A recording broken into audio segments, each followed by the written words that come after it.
Bab 821. Lu Ming sudah lama tidak melihat Wang Jue sejak pertempuran dalam daftar Raja Langit. Seharusnya Wang Jue sedang mengasingkan diri untuk berkultivasi, namun kini ia justru muncul di tempat ini. Lu Ming menatapnya dengan senyum tipis, seolah menilai bahwa seseorang yang pernah kalah masih ingin datang untuk menerima kekalahan sekali lagi. Wang Jue memancarkan aura yang membara. Ia pernah kalah dalam pertempuran para raja. Namun menurutnya kekalahan di alam raja tidak berarti apapun. Baginya, alam samudra spiritual adalah panggung sebenarnya tempat para jenius bersaing. Dengan kultivasinya sekarang, ia merasa dapat mengalahkan Lu Ming dengan sangat mudah. Di sisi lain, para murid sekte mayat surgawi memandang semua itu dengan penuh minat. Mereka tidak menyangka bahwa para jenius dari Istana Ilahi Surga Empyrean justru terlibat perselisihan di antara mereka sendiri. Bagi mereka, pemandangan seperti itu tentu saja sangat menyenangkan. Long Chanli sedikit mengerutkan kening. Ia mengenali Lu Ming, tetapi sebelumnya ia sudah pernah membantu Lu Ming dan kelompoknya sekali. Ia tidak mungkin selalu ikut campur dalam urusan pribadi mereka. Terlebih lagi pihak lawan berasal dari keluarga kuno. Tatapan Long Chanli kemudian tertuju pada Wang Haoxian yang berdiri di belakang Lu Ming. Hal itu membuatnya terkejut. Ia tidak mengerti mengapa Wang Haoxian justru berdiri di belakang Lu Ming. Jika Wang Haoxian sampai turun tangan, bahkan Long Chanli sendiri tidak yakin dapat menahannya. Pada saat itu Luan Fengyun menatap Wang Jue dan mengajukan permintaan agar ia dibiarkan menghadapi Lu Ming. Wang Jue mengangguk tanpa ragu. Jika Luan Fengyun dapat menyingkirkan Lu Ming, itu tentu akan menjadi hal yang sangat baik. Saat itulah sebuah sosok tiba-tiba bergerak dan berdiri di depan Lu Ming, menghalangi jalan. Wang Haoxian berdiri dengan sikap dingin, seolah menyatakan bahwa siapapun yang ingin menyentuh Lu Ming harus melewati dirinya terlebih dahulu. Ekspresi Luan Fengyun langsung berubah drastis. Ia memang telah melihat Wang Haoxian sebelumnya, tetapi ia tidak mengerti mengapa Wang Haoxian berada bersama Lu Ming dan kelompoknya. Ia sempat mengira bahwa mereka hanya berada di tempat yang sama secara kebetulan. Namun sekarang Wang Haoxian justru berdiri di depan Lu Ming dan melindunginya. Wang Haoxian kembali menegaskan sikapnya. Siapapun yang ingin menyentuh Lu Ming harus mengalahkannya terlebih dahulu. Wajah Luan Fengyun menjadi semakin buruk. Wang Haoxian adalah jenius tingkat dewa yang telah membangkitkan garis keturunan tingkat dewa. Bagaimana mungkin Luan Fengyun mampu menandinginya? Wang Jue sendiri merasa sangat terkejut dan bingung. Ia berasal dari klan yang sama dengan Wang Haoxian dan mengetahui betul sifatnya. Wang Haoxian selalu sombong, sangat berbakat, dan hampir tidak pernah bersikap ramah kepada siapapun, terutama kepada laki-laki. Selain memiliki hubungan dekat dengan kakaknya Wang Haotian, hampir tidak ada orang lain yang dapat disebut sebagai temannya. Namun sekarang ia justru berdiri di depan Lu Ming dan membantu menghadang musuh yang kuat. Pemandangan itu terasa sangat sulit dipercaya. Bukan hanya Wang Jue yang merasa demikian. Banyak orang lain juga tidak dapat memahaminya. Mereka yang tidak mengenal Lu Ming mulai menebak-nebak siapa sebenarnya pemuda ini, hingga seorang jenius tingkat dewa seperti Wang Haoxian bersedia melindunginya. Akhirnya Luan Fengyun menahan amarahnya dan memutuskan untuk pergi. Ia memilih mengabaikan masalah itu demi Wang Haoxian. Namun Lu Ming justru melangkah maju. Ia menyatakan bahwa sekalipun Luan Fengyun tidak mencarinya, ia sendiri akan tetap mencari Luan Fengyun. Lu Ming juga mengatakan bahwa Wang Haoxian tidak perlu ikut campur karena ia akan menyelesaikan masalah ini sendiri. Luan Fengyun berhenti dan menoleh ke arah Wang Haoxian. Namun Wang Haoxian justru mundur beberapa langkah. Ia tampak sangat patuh kepada Lu Ming dan benar-benar tidak berniat ikut campur. Hal itu membuat banyak orang semakin terkejut. Luan Fengyun mengerutkan kening. Karena Lu Ming sendiri mencari kematian, maka ia tidak keberatan untuk memenuhi keinginan itu. Aura yang kuat segera bangkit dari tubuhnya. Kultivasinya telah mencapai puncak tingkat kelima alam samudra spiritual. Jelas bahwa selama setengah tahun terakhir ia juga mengalami kemajuan besar dan berhasil naik satu tingkat. Sebuah busur besar muncul di tangannya. Aura di sekelilingnya berubah menjadi sangat tajam. Tubuhnya bergerak mundur, lalu ia memasang anak panah pada busurnya. Anak panah itu melesat menembus udara menuju Lu Ming dengan kecepatan seperti kilat dan kekuatan seperti petir. Banyak orang diam-diam terkejut. Sebagai sosok yang hampir menjadi kesayangan surga dalam daftar 1000 jenius, kekuatan tempur Luan Fengyun memang sangat menakutkan. Tidak banyak orang pada tingkat yang sama mampu menghindari serangan panah tersebut. Namun Xie Nianqing, Kong Jin, dan yang lainnya tidak bergerak sedikit pun. Mereka tampak sama sekali tidak khawatir. Lu Ming sendiri bahkan tidak bergerak. Ia membiarkan anak panah itu melesat langsung ke arahnya. Seolah-olah ia tidak bereaksi sama sekali. Beberapa orang bahkan mengira bahwa Lu Ming akan mati karena serangan itu. Anak panah tersebut merobek udara dan dalam sekejap telah tiba di depan kening Lu Ming. Pada saat itulah Lu Ming akhirnya bergerak. Tangannya terulur dengan kecepatan yang hampir tidak dapat dilihat oleh kebanyakan orang. Ia langsung menangkap anak panah itu dengan tangan kosong. Anak panah itu berhenti tepat di depan keningnya dengan jarak kurang dari 1 inci. Hampir semua orang membelalakan mata karena terkejut. Lu Ming benar-benar menangkap anak panah itu dengan tangan kosong. Padahal itu bukan panah biasa, melainkan panah yang ditembakkan oleh Luan Fengyun yang telah mencapai puncak tingkat kelima alam samudera spiritual. Serangan seperti itu bahkan mampu membunuh ahli biasa tingkat ke-7 alam samudera spiritual. Namun Lu Ming justru menangkapnya dengan santai. Pemandangan itu memberikan guncangan yang sangat besar bagi semua orang yang menyaksikannya. Lu Ming tersenyum tipis dan menunjukkan bahwa setelah setengah tahun tidak bertemu, kekuatan Luan Fengyun tampaknya tidak mengalami kemajuan berarti. Jari-jari Lu Ming sedikit mengerahkan tenaga dan anak panah di tangannya langsung hancur berkeping-keping. Pupil mata Luan Fengyun menyusut. Ia segera mundur dengan cepat sambil kembali menarik busurnya. 9 anak panah ditembakkan secara beruntun. Anak panah di belakang menabrak anak panah di depan, sehingga kecepatannya meningkat secara drastis. Anak panah pertama bahkan melesat dengan kecepatan yang jauh lebih mengerikan. Namun Lu Ming melangkah maju dan mengayunkan telapak tangannya. Seluruh anak panah itu hancur berkeping-keping. Hati Luan Fengyun dipenuhi rasa terkejut. Ia terus mundur dengan panik. Lu Ming melangkah maju beberapa langkah dan dalam sekejap sudah muncul tepat di depan Luan Fengyun. Dalam keadaan ketakutan, Luan Fengyun mengerahkan seluruh kekuatannya. Sebilah pedang muncul di tangannya dan langsung ditebaskan ke arah Lu Ming. Namun Lu Ming mengayunkan telapak tangannya dan pedang itu langsung hancur berkeping-keping. Tangan Lu Ming kemudian berubah menjadi cakar yang langsung mencengkeram tenggorokan Luan Fengyun. Seluruh intisari sejati dalam tubuh Luan Fengyun langsung tersegel. Ia hanya bisa meronta-ronta tanpa daya di tangan Lu Ming. Kerumunan orang di sekitar arena benar-benar terkejut.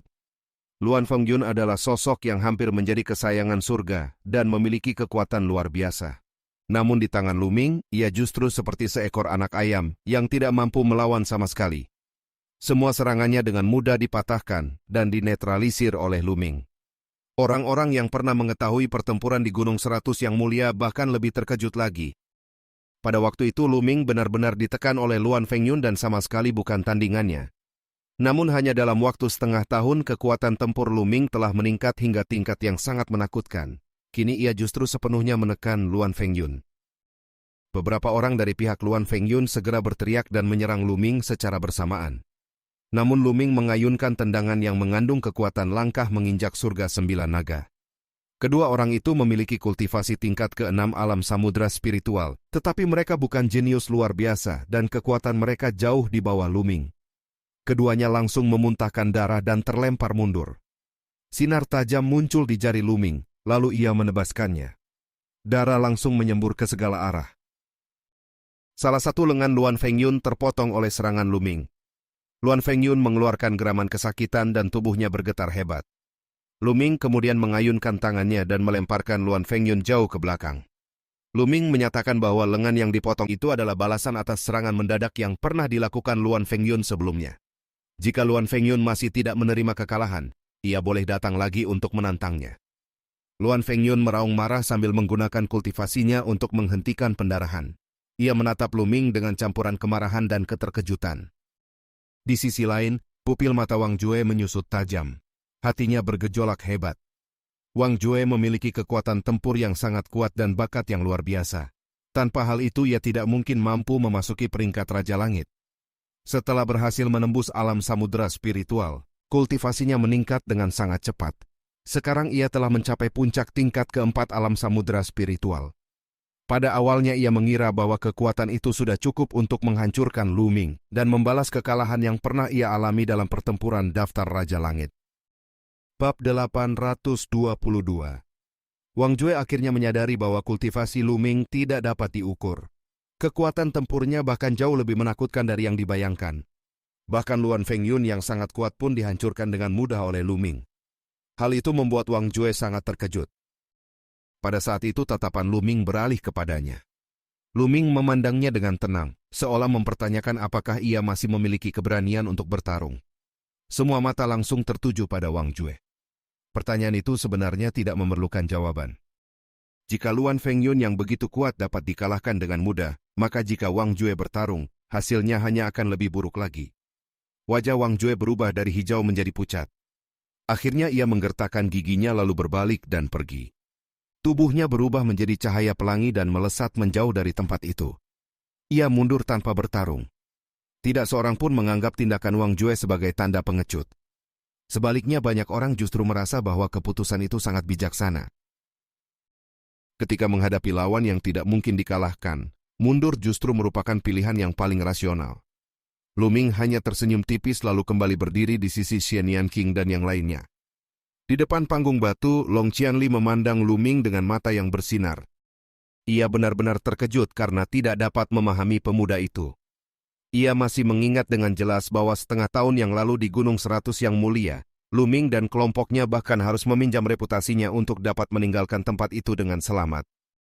Namun hanya dalam waktu setengah tahun, Luming telah berubah sedemikian rupa hingga membuat Long Qianli merasa tidak dapat menebaknya lagi. Di atas panggung batu pedang darah 19 mencibir. Ia memandang sekeliling lalu menyatakan bahwa karena tidak ada lagi lawan di tingkat keempat alam samudra spiritual, maka pertarungan akan dilanjutkan pada tingkat kelima alam samudra spiritual. Ia kemudian memanggil seorang pemuda bernama Cahaya Darah untuk maju. Pemuda itu mengangguk lalu melangkah ke tengah panggung batu. Aura yang kuat langsung meledak dari tubuhnya. Kultivasinya telah mencapai puncak tingkat kelima alam samudra spiritual. Pemuda itu kemudian menantang siapapun dari tingkat kelima alam samudra spiritual untuk naik bertarung. Suasana di sekitar panggung batu langsung menjadi sunyi. Semua orang tahu bahwa Sekte Mayat Surgawi kali ini benar-benar mengirim para jenius terbaik di setiap tingkatan. Kekuatan mereka hampir tak terkalahkan di antara mereka yang berada pada tingkat yang sama. Cahaya Darah jelas merupakan salah satu dari mereka. Jika seseorang tidak memiliki keyakinan, naik ke atas panggung hanya akan membawa rasa malu. Setelah beberapa saat akhirnya terdengar sebuah suara. Seorang pemuda berjubah merah terbang ke atas panggung. Banyak orang segera mengenalinya sebagai seorang jenius setengah tingkat dewa dari klan Wang yang memiliki kekuatan cukup besar. Api berkobar di udara ketika garis keturunan klan Wang diaktifkan. Aura panas menyapu sekeliling saat ia menyerang Cahaya Darah. Pertarungan segera terjadi. Pedang berdengung ketika energi pedang berwarna darah melonjak ke langit. Cahaya Darah memancarkan niat darah yang pekat saat bertarung melawan jenius klan Wang itu. Luming hanya menggelengkan kepala. Ia tahu bahwa niat darah dari Sekte Mayat Surgawi sangat kuat dan sulit dilawan. Jenius klan Wang itu kemungkinan besar bukan tandingannya. Seperti yang diduga, setelah belasan jurus, jenius klan Wang mulai terdesak. Beberapa jurus kemudian ia memuntahkan darah dan akhirnya kalah. Cahaya Darah kembali berdiri tegak di tengah panggung batu dan menantang siapapun yang berani maju. Tatapannya bahkan mengandung sedikit penghinaan. Seorang pemuda bertubuh kekar meraung marah lalu melompat ke atas panggung. Namun kekuatannya bahkan lebih lemah dibanding jenius klan Wang sebelumnya. Dalam waktu kurang dari 10 jurus, ia sudah dikalahkan. Untuk beberapa saat tidak ada seorang pun yang berani naik ke panggung. Banyak orang di sekitar mulai berdiskusi dengan suara pelan. Sebenarnya Luan Fengyun adalah salah satu kekuatan utama di tingkat kelima alam samudra spiritual. Ia bahkan mungkin menjadi yang terkuat di tempat itu dan mungkin mampu melawan Cahaya Darah. Namun sekarang salah satu lengannya telah dipotong oleh Luming, sehingga ia tidak lagi mampu bertarung. Tanpa dirinya, hampir tidak ada orang lain yang dapat menghadapi lawan itu. Pada saat itulah Kong Jin yang bertubuh gemuk merasa tidak senang mendengar pembicaraan tersebut. Ia tertawa sambil memanggul kapak perangnya, lalu melangkah ke atas panggung batu. Luming dan yang lainnya hanya tersenyum. Mereka sama sekali tidak merasa khawatir. Dalam pertarungan pada tingkat yang sama, selama Kong Jin tidak menghadapi jenius yang telah membangkitkan garis keturunan tingkat dewa, ia hampir tidak mungkin kalah. Kong Jin memegang kapak besar di satu tangan dan memutarnya beberapa kali di udara. Kapak besar sebesar pintu itu bersiul diterpa angin saat ia menatap Cahaya Darah dengan sikap menantang. Beberapa orang di sekitar mulai ragu apakah Kong Jin mampu menang. Namun ada juga yang mengingat bahwa di Gunung 100 yang mulia sebelumnya, Kong Jin dan Luming pernah melawan para ahli dari keluarga Luan dan keluarga Jiang. Saat itu kekuatan tempur mereka sudah sangat luar biasa. Karena itu beberapa orang mulai menaruh harapan pada Kong Jin. Pertarungan segera dimulai. Cahaya darah bergerak dengan sangat cepat. Energi pedang berwarna darah melesat ke langit lalu menebas ke arah Kong Jin. Namun Kong Jin memutar kapak besarnya dan menahannya tepat di depan tubuhnya. Suara benturan logam yang keras terdengar. Energi pedang berwarna darah menabrak kapak besar Kong Jin. Kong Jin kemudian berteriak dengan kesal karena merasa diserang secara tiba-tiba. Kapak perangnya bergetar hebat dan cahaya darah merasakan kekuatan besar yang mendorongnya mundur. Ekspresinya langsung berubah. Pada saat tubuhnya mundur, Kong Jin langsung melancarkan serangan seperti badai. Kapak besar itu berputar seperti angin topan dan terus menebas cahaya darah tanpa henti. Setiap serangan tampak seolah mampu membelah langit. Ekspresi cahaya darah berubah drastis. Ia berusaha sekuat tenaga untuk menangkis, namun setiap kali menahan serangan ia justru mundur satu langkah. Setelah 10 tebasan kapak berturut-turut, cahaya darah memuntahkan darah dalam jumlah besar dan tubuhnya terpental keluar. Kong Jin menang dengan kekuatan yang menghancurkan. Banyak orang bahkan belum sempat bereaksi ketika pertarungan itu telah berakhir. Kong Jin tertawa keras dan menyatakan bahwa lawannya terlalu lemah. Orang-orang di sekitar segera bersorak gembira. Setelah mengalami begitu banyak kekalahan dalam 2 hari terakhir, akhirnya mereka berhasil memenangkan satu pertarungan. Banyak orang mulai menyadari bahwa Kong Jin berdiri di sisi Luming. Orang-orang yang mampu berjalan bersama biasanya memiliki tingkat kemampuan yang serupa. Diskusi di sekitar membuat Kong Jin semakin merasa bangga. Ia menggoyangkan kapak perangnya dan menantang sekte mayat surgawi untuk mengirim lawan yang lebih kuat. Di sisi lain, pedang darah 19 mendengus dingin. Cahaya darah sebenarnya adalah yang terkuat di antara para jenius tingkat kelima alam samudra spiritual yang ia bawa. Ia semula berharap dapat memenangkan beberapa pertarungan berturut-turut untuk mengguncang semangat istana ilahi surga Empyrean. Namun ia tidak menyangka bahwa seorang pemuda gemuk tiba-tiba muncul dengan kekuatan tempur yang begitu luar biasa. Pedang darah 19 kemudian menanyakan apakah Kong Jin telah membangkitkan garis keturunan tingkat dewa. Kong Jin segera mencibir. Menurutnya jika ia benar-benar telah membangkitkan garis keturunan tingkat dewa, ia tidak perlu menggunakan begitu banyak gerakan. Satu serangan saja sudah cukup untuk mengalahkan lawannya. Pedang darah 19 akhirnya mengakui kekalahan dalam pertarungan itu. Ia kemudian memandang Long Qianli dan mengusulkan agar selanjutnya diadakan pertarungan antara para jenius tingkat dewa. Ucapan itu langsung membuat hati semua orang bergetar. Mata mereka bersinar karena mereka tahu bahwa bagian paling menarik akhirnya akan dimulai. Pertarungan antara para jenius yang telah membangkitkan garis keturunan tingkat dewa. Perbedaan antara seseorang yang membangkitkan garis keturunan tingkat dewa dan yang tidak membangkitkannya sangatlah besar. Sebagian besar jenius kebanggaan surga hanya membangkitkan garis keturunan tingkat raja, dan banyak di antaranya bahkan hanya mencapai tingkat ke-9. Sedangkan membangkitkan garis keturunan tingkat dewa adalah sesuatu yang sangat sulit dicapai. Bab 823. Pada saat daftar 1000 jenius teratas terakhir kali disusun, hanya 300 orang teratas yang berhasil membangkitkan garis keturunan tingkat dewa. 300 orang itu berasal dari wilayah yang sangat luas, mencakup sekte jimat amulet, sekte mayat surgawi, serta istana ilahi surga Empyrean, bersama ratusan wilayah besar lainnya. Di wilayah sebesar itu hanya terdapat 300 orang yang mampu membangkitkan garis keturunan tingkat dewa. Hal itu menunjukkan betapa langkanya keberadaan mereka. Meskipun dalam beberapa tahun terakhir muncul beberapa jenius baru yang sedang naik daun, jumlahnya tetap tidak akan bertambah terlalu banyak. Karena itu dalam keadaan biasa sangat jarang terlihat pertarungan antara para jenius tingkat dewa. Hanya menjelang pertempuran takdir, ketika para jenius tertinggi dari berbagai wilayah berkumpul, barulah bentrokan antara para jenius tingkat dewa mulai terjadi. Seiring waktu terus berjalan dan pertempuran takdir semakin dekat, bentrokan antara para jenius tingkat dewa pasti akan semakin sering dan semakin sengit. Long Qianli tertawa keras lalu melangkah naik ke atas panggung batu. Ia menunjukkan sikap penuh semangat, seolah akhirnya mendapat kesempatan untuk bertarung melawan lawan yang sepadan. Namun pedang darah 19 tertawa dan menyatakan bahwa kali ini bukan dirinya yang akan bertarung. Ia mengatakan bahwa adiknya yang bernama Gui Yue akan menghadapi Long Qianli. Begitu kata-kata itu selesai diucapkan, sebuah sosok langsung muncul di depan Long Qianli dengan kecepatan yang luar biasa. Banyak orang terkejut karena hampir tidak ada yang menyadari kapan sosok itu muncul, seolah-olah ia telah berdiri di sana sejak awal. Long Qianli mengerutkan kening saat memandang pemuda itu. Pemuda yang disebut Gui Yue memiliki penampilan yang sangat biasa. Dilihat dari wajahnya, usianya tampak masih sangat muda, bahkan belum mencapai 25 tahun. Namun nama itu terasa sangat asing bagi banyak orang.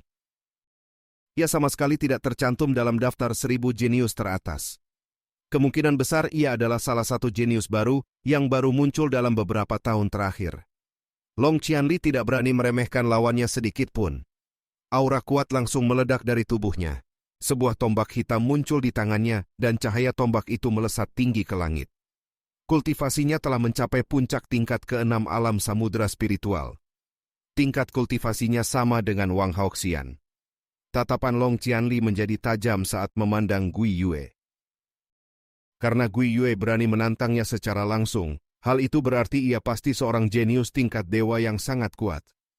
Namun Gui Yue hanya menggelengkan kepala dengan tenang. Ia menilai bahwa Long Qianli bukan tandingannya. Ucapan itu langsung membuat suasana di sekitar panggung menjadi gempar. Banyak orang merasa bahwa pemuda itu terlalu sombong. Pertarungan bahkan belum dimulai, tetapi ia sudah menyatakan bahwa Long Qianli tidak mampu melawannya. Banyak murid dari Istana Ilahi Surga Empyrean merasa sangat marah. Mereka memandang Long Qianli sebagai salah satu jenius tingkat dewa yang sangat kuat. Mendengar orang lain meremehkannya seperti itu tentu membuat mereka tidak terima. Long Qianli sendiri juga merasa tersinggung. Aura kemarahan muncul dalam tatapannya. Ia merasa sangat tidak senang karena diremehkan bahkan sebelum pertarungan dimulai. Namun Gui Yue tetap bersikap tenang. Ia mengeluarkan sebuah pedang melengkung dari tangannya. Kemudian ia mengarahkan pedang itu ke arah Wang Haoxian. Menurutnya, jika Wang Haoxian ikut bergabung bersama Long Qianli, pertarungan itu barulah akan menjadi menarik. Ia bahkan menyatakan bahwa ia lebih tertarik bertarung melawan Wang Haoxian. Nada bicaranya tidak keras, tetapi mengandung kepercayaan diri yang sangat kuat. Wang Haoxian mengerutkan kening dan matanya menjadi tajam. Karena ia telah ditantang secara terbuka di depan banyak orang, tidak ada alasan baginya untuk menolak. Namun sebelum bergerak, ia memandang ke arah Lu Ming. Jika ia ingin bertarung, ia tetap ingin memastikan persetujuan Lu Ming. Lu Ming hanya tersenyum tipis dan memberi isyarat bahwa Wang Haoxian boleh bertarung jika ia menginginkannya. Pemandangan itu membuat banyak orang hampir menjatuhkan rahang mereka. Seorang jenius tingkat dewa seperti Wang Haoxian ternyata meminta persetujuan Lu Ming sebelum bertarung. Banyak orang mulai berspekulasi dalam hati mereka. Beberapa bahkan mengira bahwa Wang Haoxian telah ditaklukkan oleh Lu Ming. Tatapan iri dan kagum langsung muncul di wajah banyak orang. Bagi mereka, mampu membuat seorang wanita seperti Wang Haoxian tunduk tentu merupakan sesuatu yang luar biasa. Xian Yanqing hanya mendengus pelan dan memalingkan wajahnya. Lu Ming tersenyum pahit sambil menyentuh hidungnya, seolah pura-pura tidak melihat reaksi itu. Wang Haoxian kemudian mengangguk lalu melangkah maju ke atas panggung batu. Ia berdiri di samping Long Qianli. Keduanya memancarkan aura yang sangat kuat. Api ungu yang menyala-nyala muncul di sekitar tubuh Wang Haoxian. Long Qianli juga meningkatkan auranya hingga mencapai puncaknya. Ia mengirimkan pesan kepada Wang Haoxian agar berhati-hati karena lawan yang begitu percaya diri pasti memiliki kemampuan yang luar biasa. Setelah itu, ia mengarahkan tombaknya ke arah Gui Yue dan menunggu lawannya bergerak. Gui Yue hanya mencibir tipis. Tiba-tiba cahaya hitam meledak dari tubuhnya. Di dalam cahaya hitam itu terdengar jeritan yang tak terhitung jumlahnya, seperti ratapan roh jahat yang memenuhi udara dengan aura menakutkan. Dengan teriakan dingin, tubuh Gui Yue menghilang dalam sekejap. Detik berikutnya cahaya pedang melintas menuju tenggorokan Long Qianli. Kultivasi Gui Yue ternyata juga telah mencapai puncak tingkat ke-6 alam samudera spiritual. Long Qianli langsung menggerakkan tombaknya. Tombak itu menusuk ke depan dan bertabrakan dengan cahaya pedang. Suara benturan keras terdengar dan cahaya pedang itu terpental. Namun pada saat berikutnya cahaya pedang itu justru muncul di dekat tenggorokan Wang Haoxian. Wang Haoxian segera melancarkan pukulan dengan kedua tangannya. Cahaya tinju yang membara menghancurkan serangan itu. Sosok Gui Yue kemudian muncul tepat di depan Wang Haoxian. Ia memuji kemampuan lawannya dengan nada tenang sebelum menyatakan bahwa pertarungan yang sebenarnya baru saja dimulai.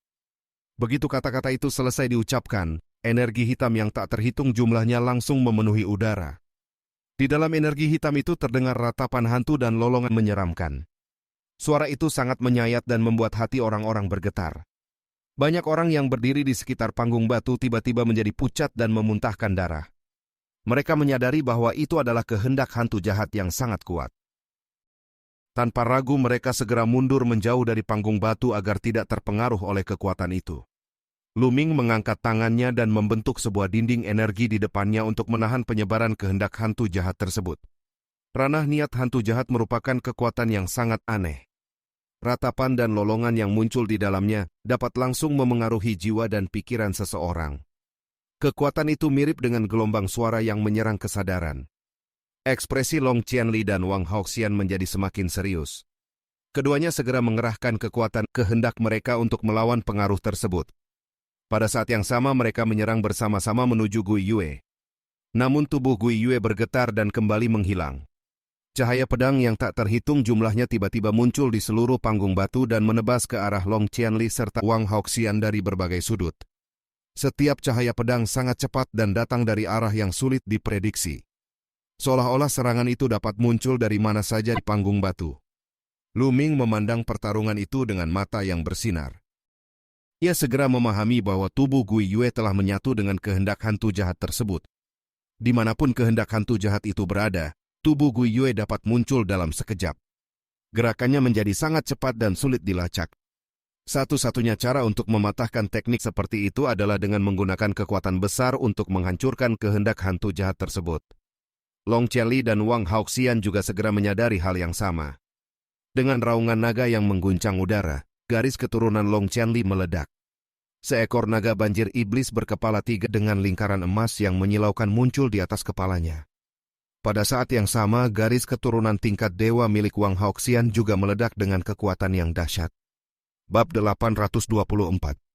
Sesaat kemudian Long Qianli dan Wang Haoxian menggabungkan kekuatan garis keturunan mereka. Long Qianli berubah menjadi naga iblis banjir berkepala 3 yang besar dan menakutkan, sedangkan Wang Haoxian berubah menjadi burung api ungu yang menyala-nyala. Raungan naga mengguncang langit. Cakar naga iblis berkepala 3 mencabik ke depan seolah mampu membelah langit dan bumi. 3 kepala naga itu memuntahkan serangan dengan berbagai atribut seperti api dan petir yang menyapu ke depan dengan kekuatan dahsyat. Burung api ungu juga mengeluarkan teriakan tajam. Api ungu menyembur keluar dan membakar segala sesuatu di sekitarnya. Ledakan besar mengguncang udara. Cahaya pedang yang tak terhitung jumlahnya meledak berkeping-keping, sementara kehendak hantu jahat runtuh. Tubuh Gui Yue kembali terlihat saat ia terdorong mundur di udara. Gui Yue mencibir dengan dingin. Di atas kepalanya tiba-tiba muncul sebuah bulan hitam yang sangat aneh. Bulan itu berwarna hitam pekat, dan di dalamnya tampak bayangan-bayangan hantu yang berkedip-kedip dengan aura menyeramkan. Namun yang paling mengejutkan bukanlah bentuk bulan itu. Di dalam bulan hitam tersebut terdapat 2 lingkaran emas yang memancarkan cahaya keemasan menyilaukan. Itu adalah tanda garis keturunan tingkat dewa tingkat kedua. Banyak orang terkejut. Tidak heran Gui Yue begitu sombong. Ia ternyata memiliki garis keturunan tingkat dewa tingkat kedua. Tubuh Gui Yue kemudian bergerak dan menyatu dengan bulan hitam tersebut.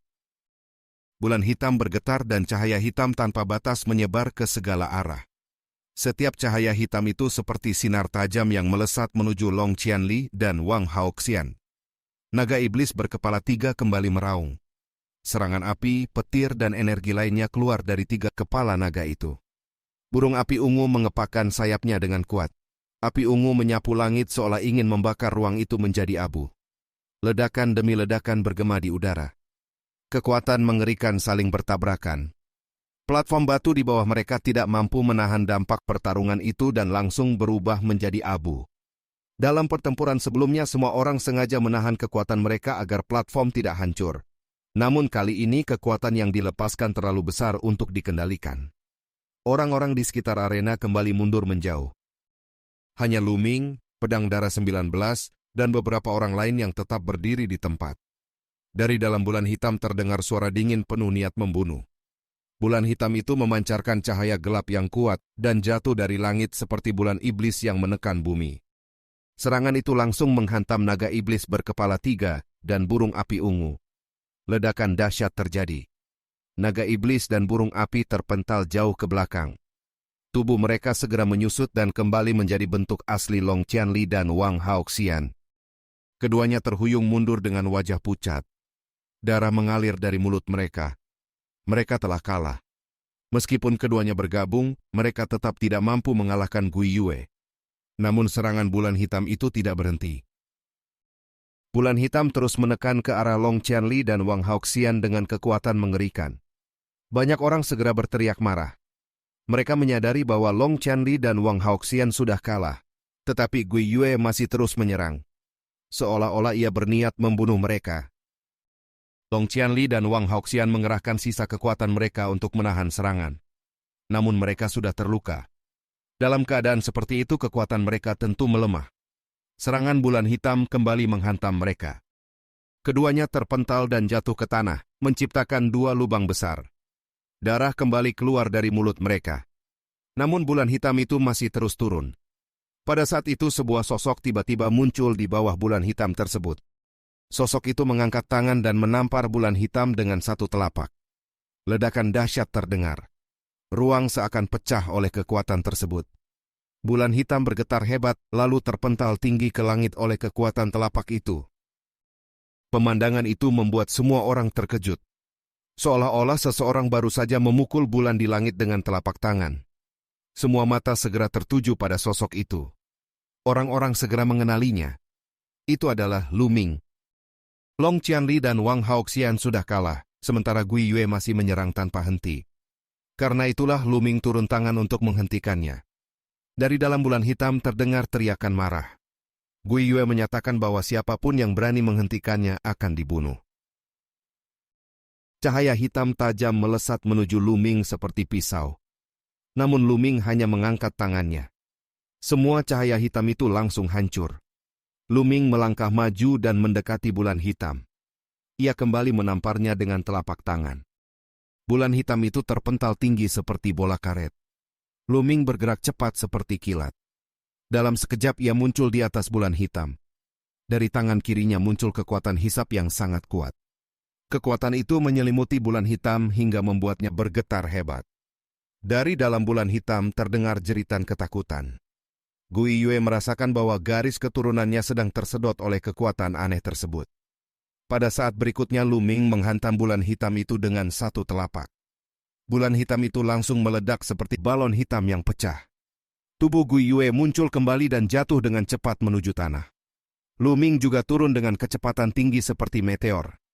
Energi dahsyat menghantam tubuh Gui Yue. Tubuhnya jatuh keras ke tanah. Bumi bergetar dan batu-batu beterbangan. Debu tebal memenuhi udara.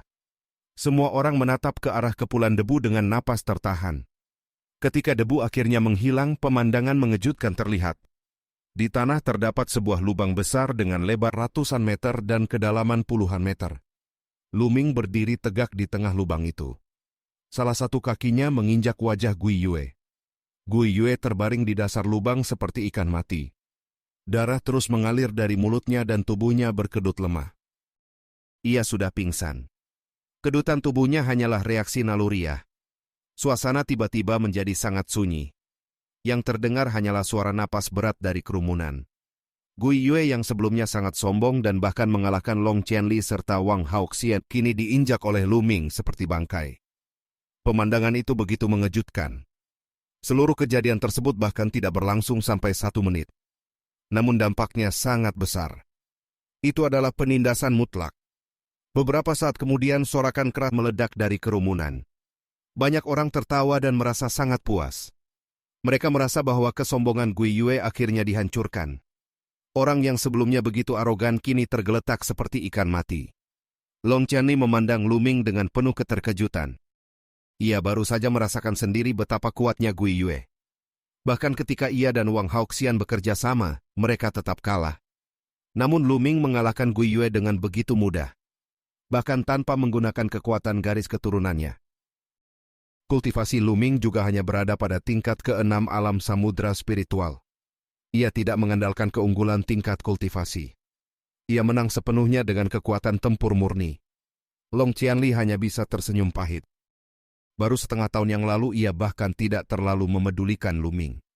Saat itu ia membantu Luming dan kelompoknya keluar dari Gunung 100 yang mulia hanya karena menghargai keberanian mereka serta demi Ruan Tingting. Namun sekarang ia menyadari bahwa dalam waktu setengah tahun saja, Luming telah melampauinya sepenuhnya. Bab 825. Luming tetap sangat tenang. Baginya tidak ada sesuatu yang pantas untuk dibanggakan. Dalam pertarungan pada tingkat yang sama, ia tidak takut kepada siapapun.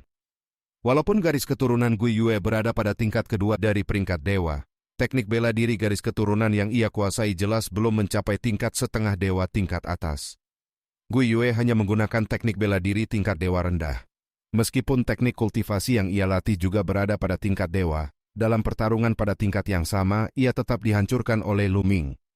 Bahkan tanpa menggunakan kekuatan naga maupun fusi meridian darah, Luming masih mampu mengalahkan Gui Yue dengan mudah. Saat itu pandangan Luming beralih kepada pedang darah nomor 19. Niatnya sangat jelas. Ia menantang pedang darah nomor 19. Seketika semua mata tertuju kepada orang itu. Semua orang memahami maksud Luming. Jika demikian, apakah pedang darah nomor 19 berani menerima tantangan tersebut? Wajah pedang darah nomor 19 langsung berubah buruk. Tingkat kultivasinya berada pada tingkat ke-6 dari tingkatan lautan spiritual. Sama seperti Long Qianli dan Wang Haoxian. Garis keturunan yang ia bangkitkan juga berada pada tingkat pertama dari tingkatan ilahi. Kekuatan tempurnya tidak jauh berbeda dengan Long Qianli dan Wang Haoxian. Bahkan Gui Yue sudah dikalahkan dengan sangat menyedihkan. Jika ia maju sekarang, hasilnya kemungkinan besar hanya akan mempermalukan dirinya sendiri. Dengan nada dingin ia mengeluarkan ancaman, mengatakan bahwa di sekte mayat surgawi, masih terdapat banyak jenius tingkat dewa pada tingkat ke-6 lautan spiritual yang jauh lebih kuat daripada Gui Yue. Mereka hanya tidak hadir hari ini. Ia kemudian menantang Luming untuk datang ke pertemuan pertukaran yang akan diadakan setengah bulan lagi. Luming sama sekali tidak terpengaruh oleh kata-kata tersebut. Dengan santai ia menendang tubuh Gui Yue yang telah tak berdaya seperti ikan mati ke arah pedang darah nomor 19. Seorang murid sekte mayat surgawi segera melangkah maju dan menangkap tubuh Gui Yue. Pedang darah nomor 19 kemudian membawa kelompoknya pergi dengan cepat. Rombongan dari sekte mayat surgawi mundur dengan perasaan tertekan. Banyak orang yang menyaksikan pemandangan itu memandang Luming dengan penuh kekaguman.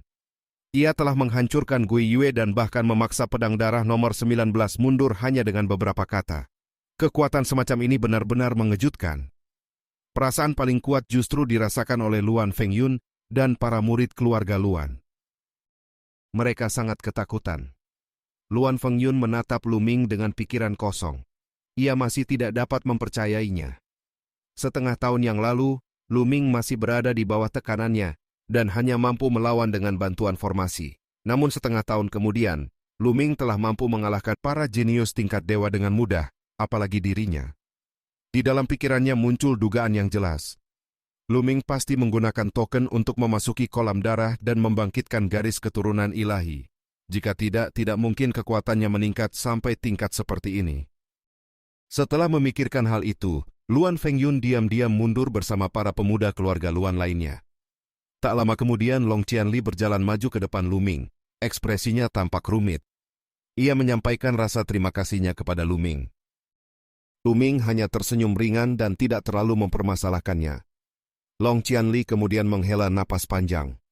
Dalam waktu setengah tahun, kemajuan Luming benar-benar mengejutkan. Potensi yang dimiliki Luming jelas jauh melampaui dirinya. Masa depan Luming terasa sulit diperkirakan, seperti para monster yang berada di puncak daftar 1000 talenta, terutama mereka yang berada di peringkat 20 besar bahkan 10 besar. Luming hanya menanggapinya dengan senyum tenang dan mengatakan bahwa semuanya hanyalah keberuntungan. Ia tidak ingin memperpanjang pembicaraan mengenai hal tersebut. Long Qianli kemudian menjelaskan sebuah kabar penting. Setengah bulan kemudian akan diadakan sebuah pertemuan pertukaran di bawah kuali 9 naga ilahi yang berada di urat naga pertama. Dalam pertemuan itu, sebagian besar jenius dari Istana Ilahi Surga Empyrean dan Sekte Mayat Surgawi akan hadir. Selain itu, keturunan kuat dari Lembah Iblis Langit juga akan ikut serta. Menurutnya, dengan kekuatan tempur Luming, kehadirannya akan sangat membantu pihak mereka. Luming kemudian bertanya mengenai para jenius yang berada dalam 100 besar daftar 1000 talenta, serta tentang sekte jimat. Long Qianli menjelaskan bahwa sekte jimat telah melemah selama beberapa ribu tahun terakhir. Meskipun masih dianggap sebagai salah satu dari 4 kekuatan penguasa wilayah Tandus Timur, kekuatannya tidak lagi sebanding dengan 3 kekuatan lainnya. Selama beberapa ratus tahun terakhir, sekte tersebut bersikap sangat tertutup dan jarang mengirim orang untuk mengikuti kegiatan seperti ini. Mereka biasanya hanya mengirim talenta tertinggi mereka untuk berpartisipasi dalam pertempuran takdir.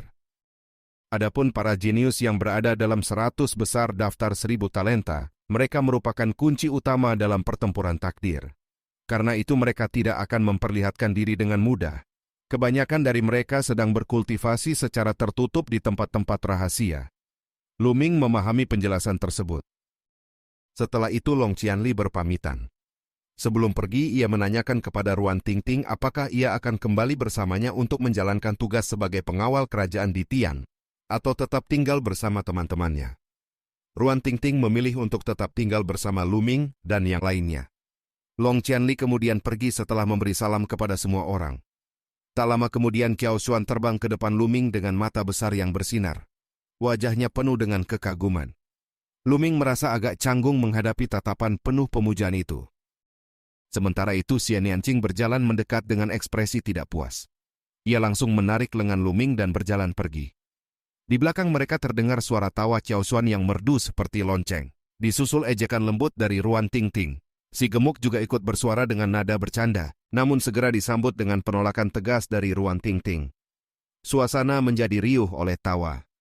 Wang Haoxian memandang punggung Lu Ming dengan ekspresi yang rumit sebelum akhirnya ikut mengikuti rombongan itu. Kelompok tersebut kemudian menuju ke arah sekte awan laut. Dalam perjalanan mereka sesekali berkeliling pegunungan dan sungai, kadang berhenti untuk berkultivasi. Mereka semua masih muda, dan setelah tidak bertemu selama setengah tahun, mereka memiliki banyak hal untuk dibicarakan. Hubungan mereka menjadi semakin akrab, bahkan Xian Yanqing yang biasanya pendiam mulai berbicara lebih sering. Bagi Lu Ming, masa itu merupakan waktu relaksasi yang jarang ia rasakan. Tanpa terasa lebih dari 10 hari berlalu. Masih tersisa 3 hari sebelum pertemuan pertukaran para talenta tertinggi dari Istana Ilahi Surga Empyrean, Sekte Mayat Surgawi, dan Lembah Iblis Langit. Ruan Tingting kemudian menanyakan apakah Lu Ming akan pergi menghadiri pertemuan tersebut. Lu Ming tentu saja berniat untuk pergi. Baginya kesempatan melihat berkumpulnya para talenta terbaik dari 3 kekuatan penguasa merupakan peristiwa langka yang tidak boleh dilewatkan. Selain itu, ia juga ingin melihat sendiri para keturunan kuat dari Lembah Iblis Langit. Lembah Iblis Langit dikenal sebagai kekuatan tertua di wilayah Tandus Timur. Keberadaannya telah berlangsung sejak zaman kuno, jauh lebih lama dibandingkan Istana Ilahi Surga Empyrean maupun Sekte Jimat. Seluruh lembah tersebut dihuni oleh binatang iblis. Di dalamnya terdapat jumlah iblis kuat yang tak terhitung, serta keturunan yang membawa garis keturunan binatang ilahi dalam jumlah besar. Kekuatan mereka sangat menakutkan. Sebagian orang bahkan menganggap bahwa Lembah Iblis Langit merupakan kekuatan terkuat di wilayah Tandus Timur, bahkan mungkin lebih kuat daripada Istana Ilahi Surga Empyrean. Pada setiap generasi, lembah itu selalu melahirkan banyak keturunan dengan garis keturunan binatang suci. Mereka adalah kebanggaan para iblis, para anak langit, dengan kekuatan tempur yang sangat mengerikan. Wan Tingting merasa senang mendengar keputusan Lu Ming. Ia mengusulkan agar mereka berangkat bersama dan tiba lebih awal untuk beristirahat di sana.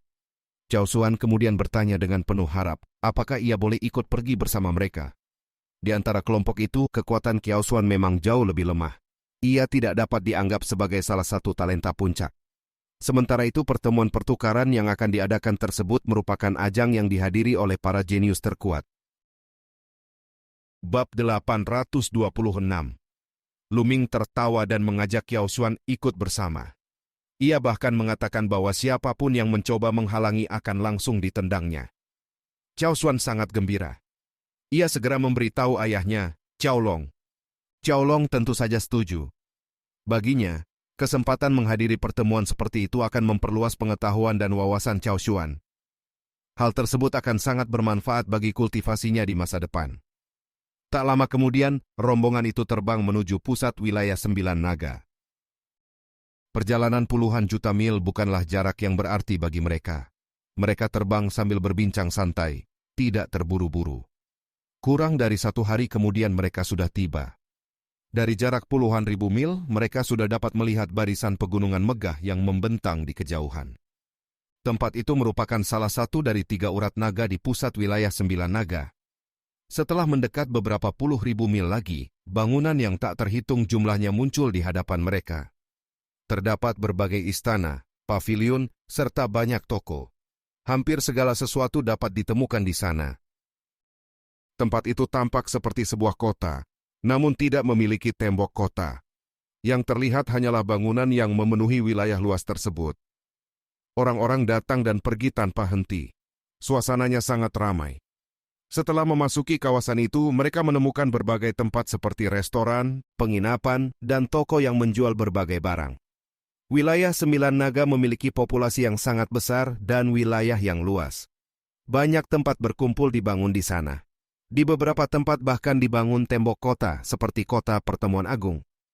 Namun ada juga tempat yang tidak memerlukan tembok kota sama sekali, seperti kawasan yang sedang mereka kunjungi. Rombongan itu berjalan santai menyusuri jalanan. Lu Ming kemudian bertanya kepada Ruan Tingting mengenai lokasi pertemuan pertukaran tersebut. Ruan Tingting menjelaskan bahwa pertemuan itu akan diadakan di jalur naga, tepat di bagian kepala naga, di bawah kuali 9 naga ilahi. Ia mengusulkan agar mereka pergi melihat tempat itu lebih dahulu. Lu Ming menyetujui usul tersebut. Ia juga sangat penasaran. Rombongan itu segera melewati deretan bangunan dan terbang menuju arah kepala naga.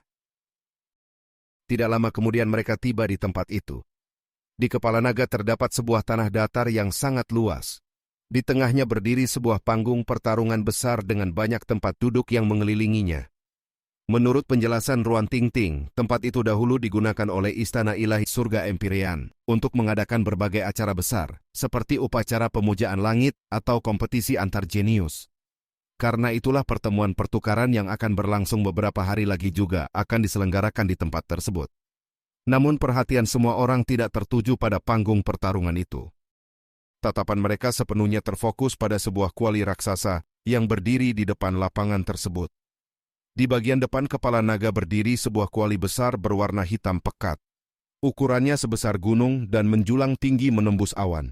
Tingginya mencapai beberapa ribu meter. Dari kejauhan, pemandangannya tampak sangat megah. Pada permukaan kuali itu terukir gambar naga-naga sejati yang tampak seolah hidup, berkeliling di sekeliling kuali. Ruan Tingting menjelaskan bahwa benda itu dikenal sebagai kuali 9 naga ilahi. Di kepala setiap urat naga di wilayah 9 naga selalu terdapat satu kuali 9 naga ilahi. Menurut legenda, kuali-kuali tersebut sudah ada sejak kota 9 naga didirikan. Tidak ada yang mengetahui berapa lama waktu telah berlalu sejak saat itu.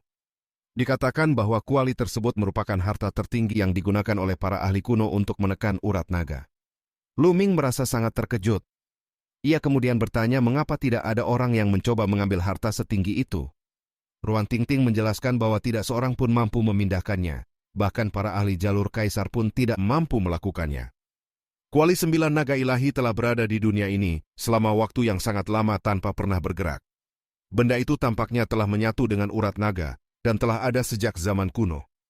Lu Ming memandang kuali raksasa itu dengan rasa takjub. Si Gemuk, Xianyan King, Cao Xuan, dan yang lainnya juga sama terkejutnya.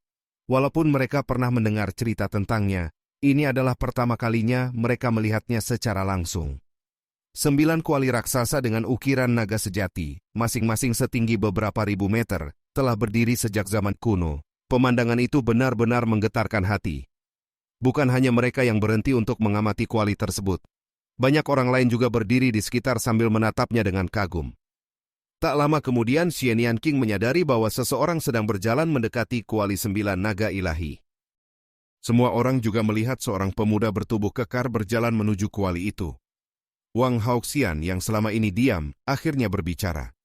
Ia menjelaskan bahwa kuali 9 naga ilahi memancarkan tekanan yang sangat besar. Tanpa kekuatan yang cukup, seseorang tidak akan mampu mendekatinya.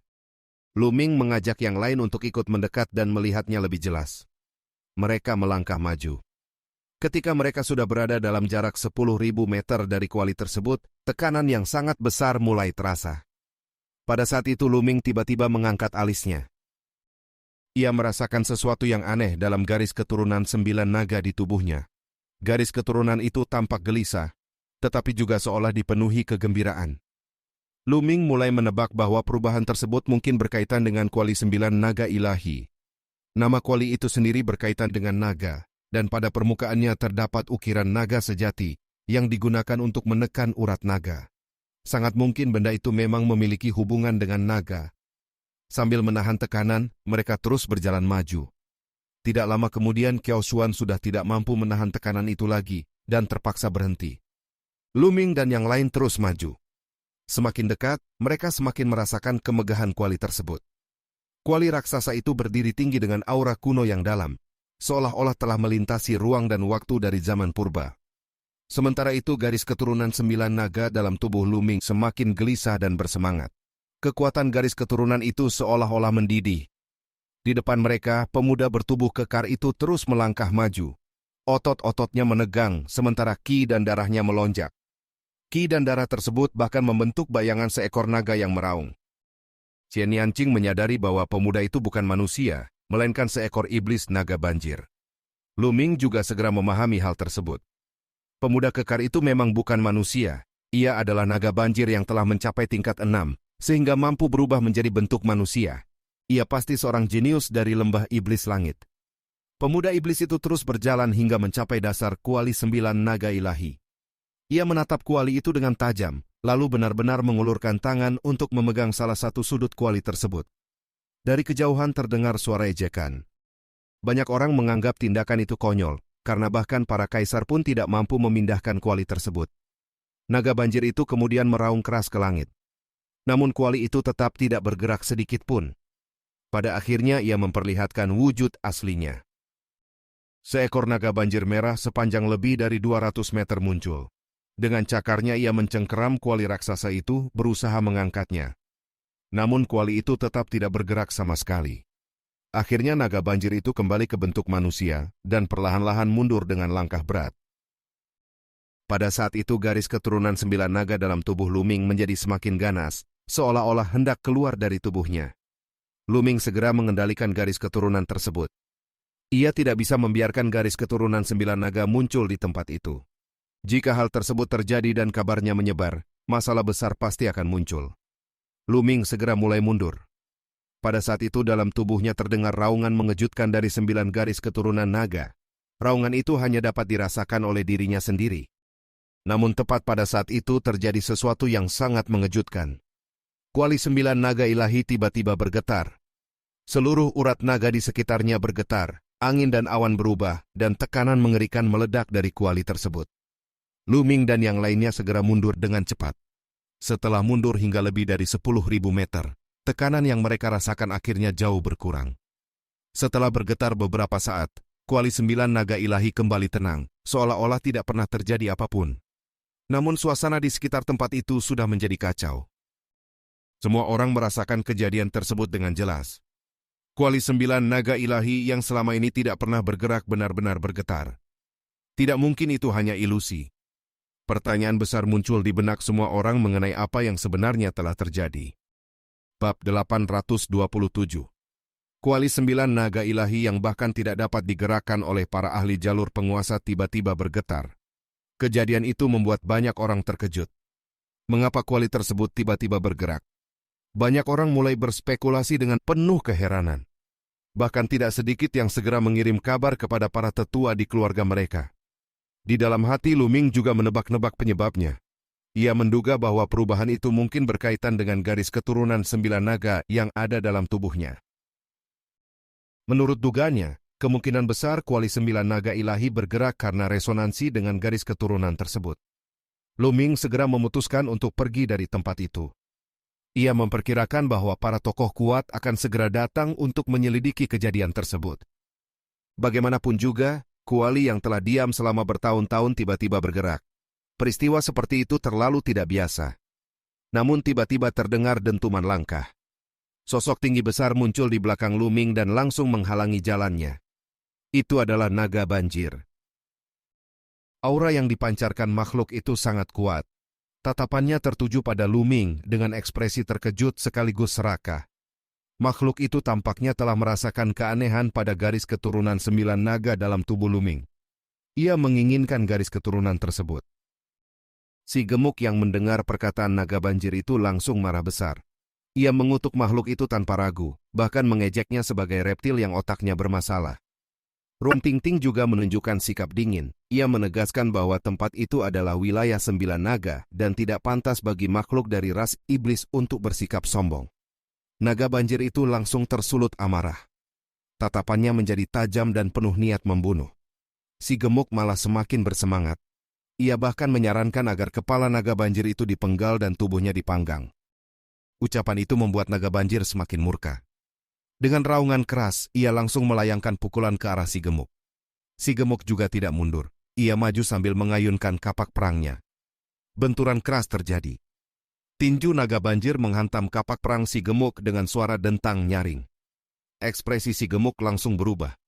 Tubuhnya mundur beberapa langkah dan lemak di tubuhnya bergetar hebat. Ia hampir memuntahkan darah. Tingkat kekuatan naga banjir itu telah mencapai puncak tingkat ke-6 lautan spiritual, sedangkan si gemuk baru berada pada tingkat ke-5 lautan spiritual. Perbedaan kekuatan itu sangat jelas. Naga banjir itu melangkah maju dengan aura dingin yang semakin kuat. Ia menegaskan bahwa tidak seorang pun dari mereka akan pergi hari itu. Pada saat itu Wang Hauxian muncul di samping Lu Ming dan menjelaskan sesuatu. Kemurnian garis keturunan naga banjir tersebut telah mencapai 20%. Dalam ras binatang iblis, kekuatan mereka sangat dipengaruhi oleh kemurnian garis keturunan binatang suci yang mereka miliki. Sebagian besar keturunan hanya memiliki garis keturunan yang sangat tipis, mungkin hanya 1% atau bahkan kurang. Jika kemurnian mencapai 10% saja, itu sudah sangat langka. Keturunan dengan kemurnian seperti itu bahkan dapat menyaingi para jenius tingkat dewa. Sedangkan naga banjir di depan mereka memiliki garis keturunan naga sejati dengan kemurnian 20%. Bakat seperti itu sangat menakutkan. Namun bagi Lu Ming, makhluk seperti itu tetap bukan lawan. Naga banjir itu melangkah menuju Lu Ming dengan sikap arogan. Xie Nianqing dan Wang Hauxian semula hendak ikut turun tangan. Namun Lu Ming mengangkat tangannya, memberi isyarat agar mereka tidak ikut campur. Tatapan dingin muncul di mata Lu Ming. Naga banjir itu menyerang lebih dahulu dengan pukulan yang penuh dominasi. Lu Ming melangkah maju dan menyambut serangan itu dengan telapak tangannya. Benturan keras terdengar di udara. Tubuh naga banjir langsung bergetar hebat. Ekspresinya berubah drastis ketika ia terpaksa mundur beberapa langkah. Lu Ming tidak memberi kesempatan. Dengan satu langkah besar, ia sudah menempuh jarak ratusan meter dan langsung menyusul lawannya. Telapak tangan Lu Ming kembali menghantam. Naga banjir meraung keras dan langsung berubah menjadi wujud aslinya. Seekor naga banjir merah sepanjang lebih dari 200 meter, muncul dengan sisik tebal dan cakar tajam seperti pisau. Ia menerkam Lu Ming dengan ganas. Lu Ming tetap tenang. Telapak tangannya kembali bertabrakan dengan cakar naga banjir. Benturan itu membuat naga banjir kembali meraung kesakitan. Tubuh besarnya terpental mundur, bahkan salah satu tulang jarinya patah oleh serangan Lu Ming. Meskipun naga banjir itu memiliki 20% garis keturunan naga sejati, kekuatannya masih sebanding dengan Gui Yue. Akibatnya ia tetap sepenuhnya ditekan oleh Lu Ming. Lu Ming melangkah maju dan langsung menangkap salah satu cakar naga banjir. Dengan teriakan keras, ia mengangkat tubuh raksasa itu dan melemparkannya ke udara sebelum membantingnya ke tanah. Benturan keras mengguncang bumi. Namun tanah di tempat itu telah lama ditekan oleh kuali 9 naga ilahi sehingga menjadi sangat keras. Meskipun tubuh naga banjir menghantam dengan kekuatan besar, tanah hanya bergetar tanpa retak sedikit pun. Suara patahan tulang terdengar berturut-turut. Naga banjir itu menjerit kesakitan. Banyak tulangnya patah dan darah mengalir dari tubuhnya. Orang-orang di sekitar yang menyaksikan pemandangan itu tertegun. Kekuatan Lu Ming terlalu brutal. Naga banjir yang begitu kuat tampak seperti cacing tak berdaya di tangannya. Si gemuk langsung berteriak penuh semangat. Ia mengangkat kapak perangnya dan berlari ke arah naga banjir dengan niat memotongnya. Naga banjir itu meronta dengan panik. Saat kapak si gemuk menebas ke bawah, tubuh naga banjir tiba-tiba menyusut. Cahaya merah darah menyelimuti tubuhnya seperti nyala api. Namun ia masih terlambat. Kapak si gemuk berhasil menebas salah satu kakinya hingga terputus. Darah berceceran ke segala arah. Pada saat berikutnya tubuh naga banjir berubah menjadi seberkas cahaya merah darah dan menghilang. Lu Ming sebenarnya ingin menyerahkannya kepada si gemuk, namun karena sedikit kelengahan, naga banjir itu berhasil melarikan diri. Makhluk itu telah membakar garis keturunan binatang sucinya untuk meningkatkan kecepatan pelarian. Meskipun berhasil lolos, masa depannya kemungkinan besar sudah hancur karena tindakan tersebut. Si gemuk merasa sangat kesal karena lawannya berhasil kabur. Namun ia segera kembali bersemangat setelah melihat kaki naga banjir yang panjangnya puluhan meter tertinggal di tanah. Ia berlari menghampiri kaki itu dengan wajah penuh kegembiraan. Rencananya sangat jelas. Ia ingin memanggang daging naga banjir. Banyak orang di sekitar terdiam melihat pemandangan itu. Kelompok tersebut benar-benar berniat memanggang kaki naga banjir. Sebagian orang bahkan menelan ludah. Daging naga banjir yang memiliki garis keturunan naga sejati merupakan tonik yang sangat berharga. Luming tertawa sambil menyarankan agar mereka kembali lebih dahulu sebelum memanggangnya.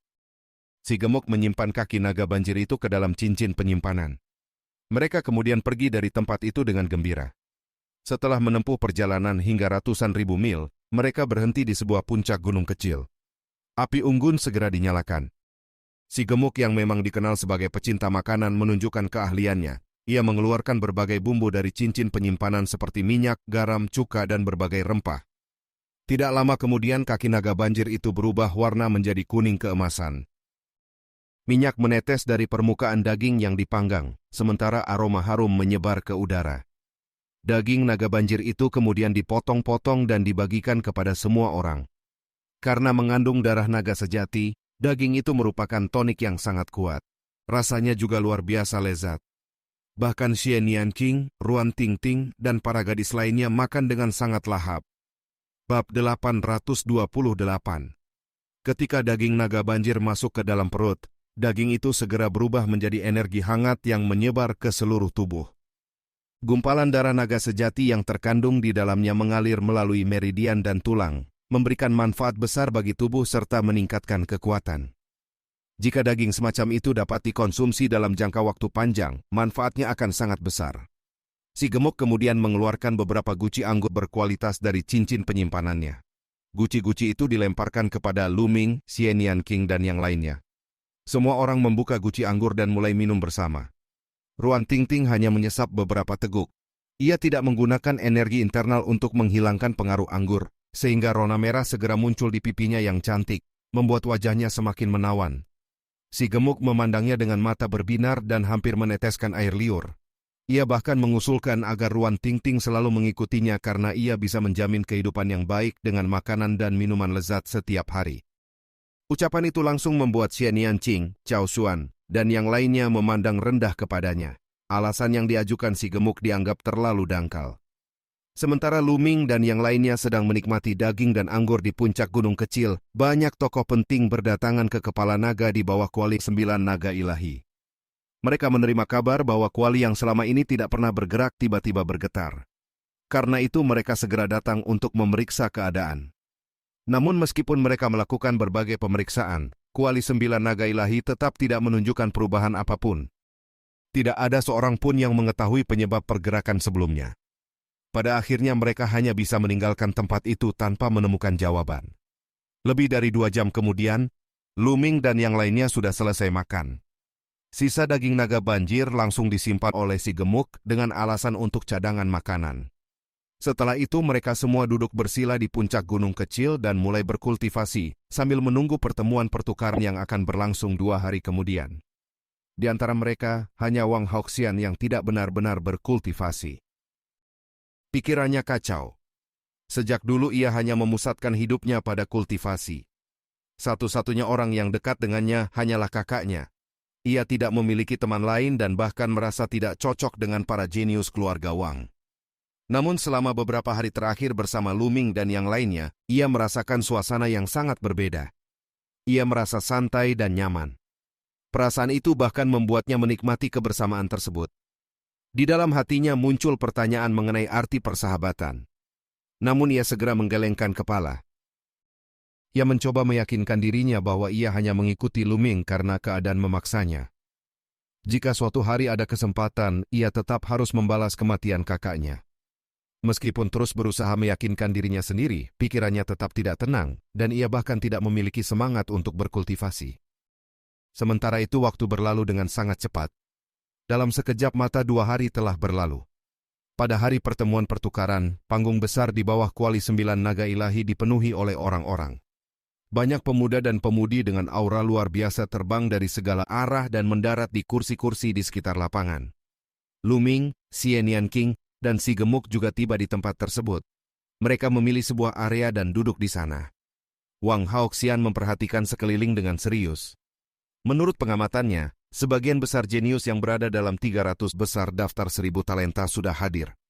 Di antara kelompok itu hanya Wang Haoxian yang pernah masuk dalam daftar 1000 talenta, sehingga ia mengenali lebih banyak orang dibandingkan Luming dan yang lainnya. Tidak lama kemudian puluhan ribu orang telah berkumpul di sekitar lapangan. Namun sebagian besar dari mereka hanya datang untuk menyaksikan. Pertemuan pertukaran kali ini jelas akan menjadi panggung bagi para tokoh terkuat. Tiba-tiba seseorang berseru bahwa sekte mayat surgawi telah tiba. Dari arah utara, lebih dari 200 orang berpakaian jubah hitam terbang mendekat. Tubuh mereka tertutup rapat oleh jubah tersebut. Semua yang hadir adalah pemuda. Tidak ada seorang pun tetua yang ikut datang. Di antara mereka terdapat satu sosok yang paling mencolok. Seorang pemuda tinggi besar terbang di depan sambil membawa peti mati hitam di punggungnya. Meskipun siang hari dan banyak orang berkumpul, suasana di sekitar pemuda itu tetap terasa suram dan menakutkan. Wang Haoxian langsung mengenali orang tersebut. Pemuda itu dikenal sebagai Shimo. Ia berada di peringkat 102 dalam daftar 1000 talenta. Metodenya terkenal karena menggunakan teknik pemurnian mayat yang sangat kejam. Wajah Wang Haoxian terlihat sangat serius. Peringkat 102 dalam daftar 1000 talenta jelas merupakan kekuatan yang sangat menakutkan. Tidak diragukan lagi bahwa Shimo adalah pemimpin kelompok sekte mayat surgawi kali ini. Lebih dari 200 murid sekte mayat surgawi berdiri di udara dengan tenang tanpa bergerak. Tak lama kemudian suara angin kembali terdengar dari arah timur. Sekelompok pemuda lain terbang mendekat. Jumlah mereka juga sekitar 200 orang. Namun aura mereka sangat beragam. Ada yang memancarkan aura ganas, ada yang penuh semangat heroik, ada yang sangat dingin, dan ada pula yang memancarkan pesona memikat. Pakaian mereka juga memiliki berbagai bentuk dan warna yang aneh. Kelompok itu adalah para iblis dari lembah iblis langit. Para jenius ras iblis berdiri di udara dengan aura kuat sambil memandang ke bawah. Tatapan mereka menyapu seluruh tempat dengan sedikit rasa meremehkan. Para jenius iblis dari lembah iblis langit memiliki garis keturunan binatang suci. Mereka selalu merasa lebih unggul dan sering memandang rendah para prajurit manusia. Kabar seperti itu sebelumnya hanya dianggap sebagai rumor, tetapi sekarang tampaknya memang benar. Di antara kelompok iblis itu, si gemuk melihat sosok yang sangat dikenalnya. Itu adalah naga banjir yang 2 hari sebelumnya kehilangan salah satu kakinya. Tubuhnya kini tampak pincang. Tatapan naga banjir itu menyapu seluruh lapangan dengan mata yang sangat muram. Tidak lama kemudian ia menemukan Luming dan kelompoknya. Begitu melihat mereka, niat membunuh langsung muncul di matanya. Ia berbisik kepada seorang pemuda yang mengenakan zirah merah di sampingnya. Pemuda itu segera memandang Luming dan kelompoknya dengan tatapan dingin. Dalam sekejap, naga banjir dan pemuda zirah merah itu sudah muncul di atas kepala Luming dan yang lainnya. Aura kuat dan ganas mereka menekan ke bawah. Orang-orang di sekitar menjadi terkejut melihat situasi itu. Luming dan kelompoknya tetap duduk dengan tenang. Pemuda berzirah merah itu menatap mereka dan menanyakan apakah merekalah yang telah membuat kaki naga banjir bernama Ao Qian menjadi cacat. Si gemuk menjawab dengan santai sambil menjilat bibirnya, menyatakan bahwa daging naga banjir rasanya sangat lezat. Ucapan itu membuat pemuda zirah merah langsung marah besar. Aura membunuh meledak dari tubuhnya, seolah-olah ia akan menyerang kapan saja. Para iblis muda lainnya hanya menonton dengan senyum dingin. Pada saat itu sebuah suara jernih terdengar dari kejauhan seperti hembusan angin. Sesosok pemuda muncul di udara. Ia mengenakan jubah hijau, memiliki alis tajam seperti pedang dan wajah tampan. Senyum lembut terlihat di wajahnya, namun dari tubuhnya terpancar wibawa yang kuat. Banyak orang langsung berseru dengan terkejut. Pemuda itu adalah Di Feng. Luming juga terkejut ketika mendengar nama tersebut. Di Feng berada pada peringkat 101 dalam daftar 1000 talenta. Ia dikenal sebagai keturunan kaisar bela diri Di dan mewarisi bakat leluhurnya. Pemuda zirah merah itu langsung menunjukkan ekspresi waspada ketika melihatnya. Di Feng memandang naga banjir dan pemuda zirah merah dengan senyum tenang. Ia menyarankan agar mereka kembali terlebih dahulu karena pertemuan pertukaran belum dimulai. Jika ingin bertarung, mereka bisa menunggu sampai pertemuan resmi dimulai, karena pasti akan ada pertempuran saat itu. Karena Di Fong sudah berbicara, pemuda zirah merah itu tidak berani membantah. Ia hanya mendengus dingin sambil menatap Lu Ming dan kelompoknya. Ia bersumpah bahwa kaki Ao Qian yang patah akan dibalas 2 kali lipat. Setelah mengatakan hal itu, ia dan naga banjir kembali ke kelompok iblis. Bab 829. Di Feng memandang ke arah 2 kelompok lainnya, lalu tersenyum tipis. Pandangannya tertuju pada Shimo dari sekte mayat surgawi dan seorang pemuda berjubah emas dari pihak iblis. Ia meminta pendapat mereka mengenai bagaimana cara melanjutkan pertemuan pertukaran tersebut. Shimo membuka mulutnya terlebih dahulu.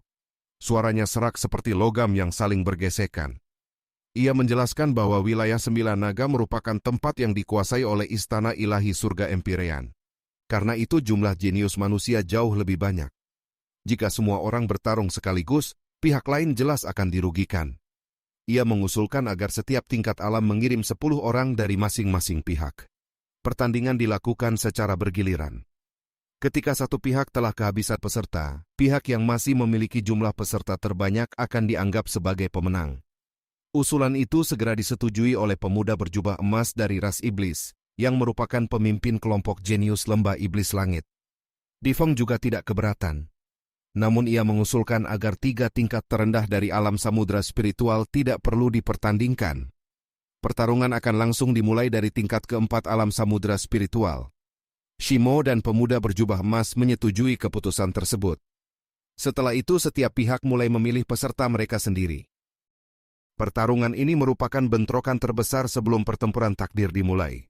Selain untuk menguji kekuatan lawan, pertempuran ini juga dapat mempengaruhi semangat masing-masing pihak. Karena itu tidak ada yang berani ceroboh. Semua pihak berusaha mengirimkan peserta terkuat. Tak lama kemudian seorang pemuda berjalan menuju tempat Lu Ming dan kelompoknya duduk. Pemuda itu menangkupkan tangan kepada Kong Jin. Ia bertanya apakah Kong Jin berada pada tingkat kelima alam samudra spiritual. Setelah mendapatkan jawaban yang benar, pemuda itu menyampaikan undangan dari Di Feng agar Kong Jin ikut bertarung dalam pertandingan tingkat kelima alam samudra spiritual. Si gemuk langsung tertawa lebar. Ia merasa sangat bangga karena dipilih di antara begitu banyak jenius. Tanpa ragu ia menerima undangan tersebut. Tu Ming dan yang lainnya juga merasa sedikit terharu. Kemungkinan besar undangan itu diberikan karena si gemuk telah menunjukkan kekuatan tempur yang luar biasa ketika melawan murid sekte mayat surgawi beberapa waktu lalu. Setelah mendapatkan persetujuan, pemuda itu segera pergi. Ruan Tingting terlihat sedikit terkejut. Menurutnya kekuatan Lu Ming jauh lebih menakutkan ketika bertarung melawan Gui Yue setengah bulan yang lalu. Seharusnya Lu Ming juga dipilih untuk bertarung pada tingkat ke-6 alam samudra spiritual. Xian Yanqing, si gemuk, dan Kiao Xuan juga merasa heran. Wang Haoxian kemudian menjelaskan kemungkinan penyebabnya. Sebagian besar jenius tingkat dewa dalam daftar 1000 talenta berada pada tingkat ke-6 alam samudra spiritual. Jumlah mereka sangat banyak. Selain itu, banyak orang belum mengetahui tingkat garis keturunan Lu Ming. Karena itu sangat mungkin para pemimpin memilih jenius yang sudah dikenal terlebih dahulu. Bahkan Wang Haoxian dan Long Qianli yang sama-sama memiliki garis keturunan dewa tingkat pertama juga tidak terpilih. Mendengar penjelasan tersebut, Lu Ming hanya tersenyum santai. Baginya tidak bertarung juga bukan masalah. Ia justru bisa dengan tenang menyaksikan pertempuran para jenius lainnya dan memperluas wawasannya. Tidak lama kemudian, semua peserta dari ketiga pihak telah dipilih. Sebagai tuan rumah, Di Feng mengumumkan dimulainya pertandingan. Ia menyebutkan nama peserta pertama. Seorang pemuda langsung terbang ke tengah panggung pertarungan. Aura tajam memancar dari tubuhnya seperti bilah pedang yang terhunus. Kultivasinya berada pada puncak tingkat keempat alam samudra spiritual. Dari teknik yang digunakan, jelas bahwa ia adalah jenius dari keluarga Jiang. Ia berdiri di tengah arena sambil menantang pihak sekte mayat surgawi dan lembah iblis langit. Tidak lama kemudian seorang pemuda dari sekte mayat surgawi melompat ke atas panggung. Kultivasinya juga berada pada puncak tingkat keempat alam samudra spiritual. Pertarungan langsung dimulai tanpa banyak kata. Pemuda dari keluarga Jiang melangkah maju. Aura tajam di tubuhnya semakin kuat. Seluruh tubuhnya seperti berubah menjadi pedang perang yang tajam. Tangannya bergerak seperti sabit dan menebas ke arah lawannya. Pemuda dari sekte mayat surgawi segera mundur menjaga jarak. Dengan satu gerakan tangan, 9 mayat olahan muncul di hadapannya. Mayat-mayat itu memancarkan aura kuno. Tubuh mereka mengenakan baju zirah logam dan memegang tombak perunggu. Aura yang dipancarkan oleh 9 mayat tersebut bahkan telah mencapai tingkat ke-6 alam samudera spiritual. Meskipun pengendalinya hanya berada pada puncak tingkat ke-4, ia mampu mengendalikan 9 mayat tingkat ke-6 sekaligus. Kemampuan pemurnian mayatnya benar-benar menakutkan. Pemuda keluarga Jiang tidak ragu. Ia melancarkan serangan dengan kekuatan penuh. Benturan keras terjadi saat ia menghantam salah satu mayat olahan. Mayat itu terpental, namun tubuhnya yang sekeras logam tidak mengalami kerusakan. 8 mayat lainnya langsung menyerbu. 8 tombak perunggu menembus udara dengan suara ledakan sonik yang menakutkan. Pemuda keluarga Jiang mengaum panjang. Cahaya hitam menyelimuti tubuhnya sehingga ia tampak seperti senjata ilahi yang sangat tajam. Pertarungan sengit segera terjadi. Kedua pihak jelas merupakan jenius yang sangat kuat di tingkat mereka, meskipun belum mencapai tingkat jenius dewa. Puluhan jurus berlalu dengan sangat cepat. Pemuda keluarga Jiang berusaha menembus pertahanan 9 mayat olahan untuk menyerang pengendalinya. Cara terbaik untuk mengalahkan teknik pemurnian mayat adalah dengan mengalahkan pengendalinya secara langsung. Namun 9 mayat itu memiliki tingkat kekuatan lebih tinggi dan tidak mengenal rasa takut. Mereka terus menghalangi setiap serangan. Pertarungan akhirnya berubah menjadi kebuntuan. Setelah lebih dari 100 jurus, energi sejati pemuda keluarga Jiang mulai habis. Pada akhirnya ia terpukul keluar dari arena dan dinyatakan kalah. Kekalahan pertama langsung menimpa pihak Istana Ilahi Surga Empyrean. Banyak orang menunjukkan ekspresi tidak puas. Pemuda dari sekte mayat surgawi yang memenangkan pertandingan kemudian turun dari arena dan duduk bersila untuk memulihkan tenaga.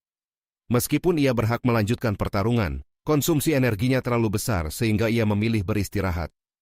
Karena sekte mayat surgawi memenangkan putaran tersebut, mereka kembali mengirim peserta berikutnya. Seorang pemuda lain dari sekte mayat surgawi melompat ke atas arena. Sekarang giliran lembah iblis langit untuk menantang. Pihak iblis mengirim seorang pemuda tinggi besar. Ia adalah iblis harimau dengan garis keturunan harimau langit, salah satu binatang suci. Namun kemurnian garis keturunannya belum mencapai 10%. Dalam ras iblis, kemurnian 10% sudah sangat langka, sama seperti manusia yang membangkitkan garis keturunan ilahi. Meskipun belum mencapai angka itu, kekuatannya tetap sangat besar. Pertarungan berlangsung selama beberapa puluh jurus. Akhirnya iblis harimau berhasil mengalahkan murid sekte mayat surgawi. Dengan demikian sekte mayat surgawi dan lembah iblis langit masing-masing memenangkan satu pertandingan. Iblis harimau itu kemudian menyatakan akan terus bertarung. Kini giliran Istana Ilahi Surga Empyrean untuk mengirim peserta. Seorang pemuda dari pihak manusia segera melompat ke arena. Ia adalah jenius dari keluarga Dongfang, keluarga terkuat di antara 6 keluarga kuno besar. Keluarga Dongfang terkenal mewarisi 2 teknik kultivasi tingkat dewa yang sangat kuat. Pemuda itu menggunakan teknik gulungan penghancur langit 9 dewa, yang mampu meminjam kekuatan para dewa. Saat teknik itu diaktifkan, tubuhnya tampak seperti dirasuki kekuatan ilahi, dan kekuatan tempurnya meningkat secara mengerikan. Dalam pertarungan sengit yang terjadi setelahnya, jenius keluarga Dongfang akhirnya berhasil mengalahkan iblis harimau tersebut. Bab 830. Pertukaran antara 3 kekuatan besar berlangsung secara bergiliran. Masing-masing pihak mengalami kemenangan dan kekalahan. Sebagian besar jenius tingkat dewa dalam daftar 1000 talenta teratas telah mencapai tingkat ke-6 alam samudera spiritual. Long Qianli dan Wang Haoxian yang berada di peringkat terbawah daftar juga telah mencapai tingkat tersebut. Karena itu, sangat jarang jenius setingkat dewa muncul pada tingkat ke-4 alam samudera spiritual. Pada akhirnya muncul seorang talenta baru dari sekte mayat surgawi.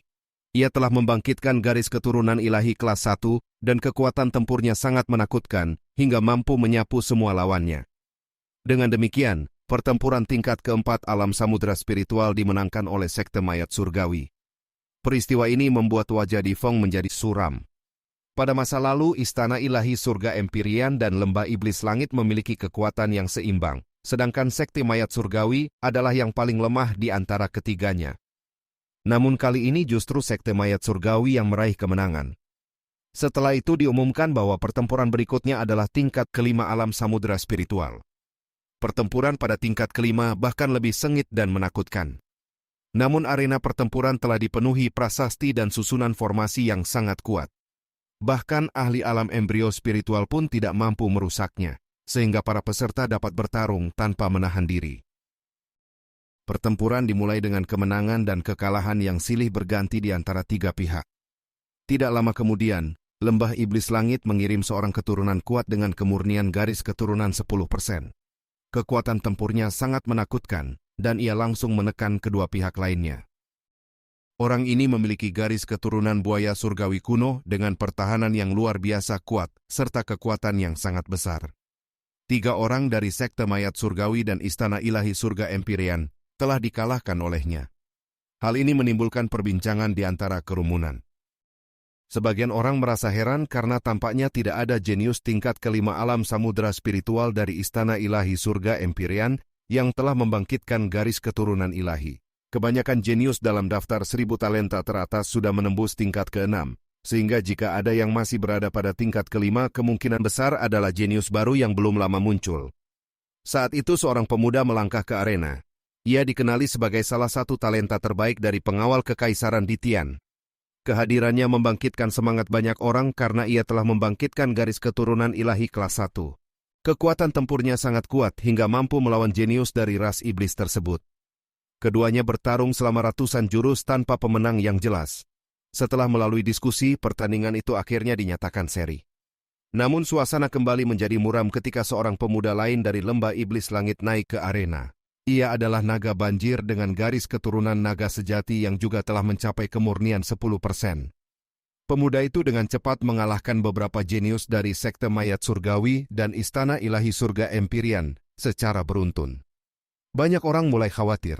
Lembah Iblis Langit tampaknya memiliki begitu banyak ahli kuat pada tingkat kelima alam samudera spiritual, sehingga kekalahan tampak sulit dihindari. Jika hal itu terjadi, maka sekte mayat surgawi dan lembah iblis langit masing-masing akan memenangkan satu pertandingan, sedangkan istana ilahi surga Empyrean akan berada dalam posisi yang tidak menguntungkan.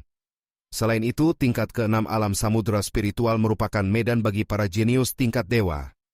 Jumlah mereka sangat banyak dan kekuatan mereka tidak lemah, sehingga sangat sulit untuk memastikan kemenangan. Keadaan yang sama juga berlaku bagi tingkat ke-7 alam samudera spiritual. Dalam situasi seperti itu, istana ilahi surga Empyrean kemungkinan besar akan tertinggal. Di tengah kekhawatiran tersebut, si gemuk menunjukkan minat untuk bertarung. Ia menatap naga banjir itu sambil menjilat bibir, seolah ingin mendapatkan sepotong lagi daging naga banjir. Orang-orang di sekitarnya menjadi tidak dapat berkata-kata. Ruan Ting-Ting merasa sedikit khawatir karena si gemuk belum membangkitkan garis keturunan ketiganya, sementara lawannya adalah keturunan dengan kemurnian garis keturunan makhluk ilahi, 10%.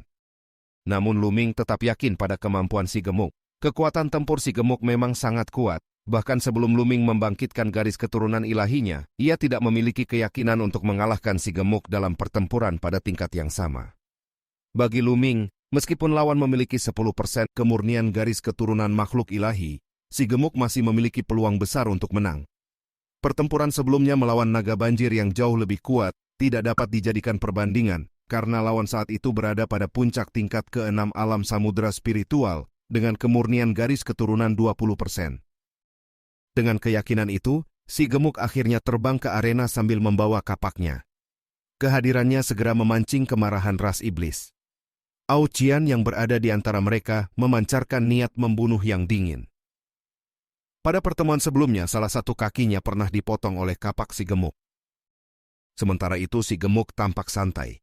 Ia bahkan mengingat rasa daging naga banjir yang pernah mereka panggang sebelumnya dan berniat melanjutkan pesta panggang setelah pertempuran selesai.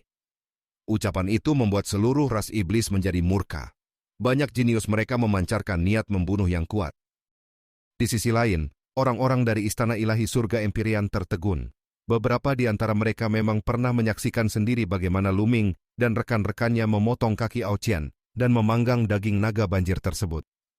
Ketika mereka melihat Ao Qian benar-benar kehilangan satu kaki, ekspresi mereka menjadi semakin aneh. Pertempuran pun dimulai. Si gemuk mengayunkan kapaknya ke arah Ao Feng. Ao Feng menangkis dengan tombak panjang. Benturan keras terdengar ketika kedua senjata bertemu. Tombak panjang Ao Feng bergetar hebat dan tubuhnya terdorong mundur selangkah. Hal itu membuatnya sangat terkejut. Pertempuran berlanjut dengan lebih sengit. Kapak raksasa si gemuk berubah menjadi tebasan yang seakan membelah langit dan menyerang seperti badai. Benturan demi benturan bergema di arena. Setiap kali senjata mereka bertemu, Ao Feng selalu terdorong mundur selangkah. Semua orang yang menyaksikan terkejut. Si gemuk jelas belum membangkitkan garis keturunan ilahi. Namun ia mampu menekan Ao Feng yang memiliki kemurnian garis keturunan 10%. Kekuatan tempur seperti itu benar-benar mengerikan. Di antara penonton, Di Feng mulai memperhatikan si gemuk dengan serius. Ia menilai bahwa kekuatan tempur pemuda ini sangat luar biasa. Jika garis keturunan ketiganya kelak dapat membangkitkan garis keturunan ilahi, maka potensinya hampir tidak terbatas. Di Feng berniat menariknya ke dalam kubunya. Namun orang di sampingnya mengingatkan bahwa garis keturunan ketiga si gemuk belum terbangun. Jika akhirnya tidak dapat membangkitkan garis keturunan ilahi, maka semua potensi itu bisa saja sia-sia. Di Feng memutuskan untuk terus mengamati. Ia juga menyebut nama Lu Ming dan Xian Yan Qing sebagai talenta langka.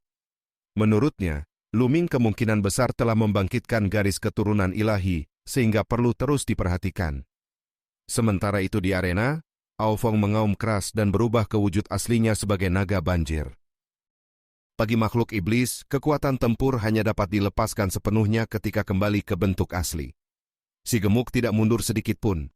Tubuhnya yang gemuk mengembang dan kapak di tangannya memancarkan aura yang semakin menakutkan. Pertarungan menjadi semakin brutal. Dalam sekejap mereka telah bertukar puluhan serangan. Semakin lama bertarung, si gemuk semakin ganas. Cahaya kapaknya mengguncang langit. Akhirnya darah menyembur ke segala arah ketika salah satu cakar naga raksasa milik Ao Feng terpotong oleh kapak si gemuk.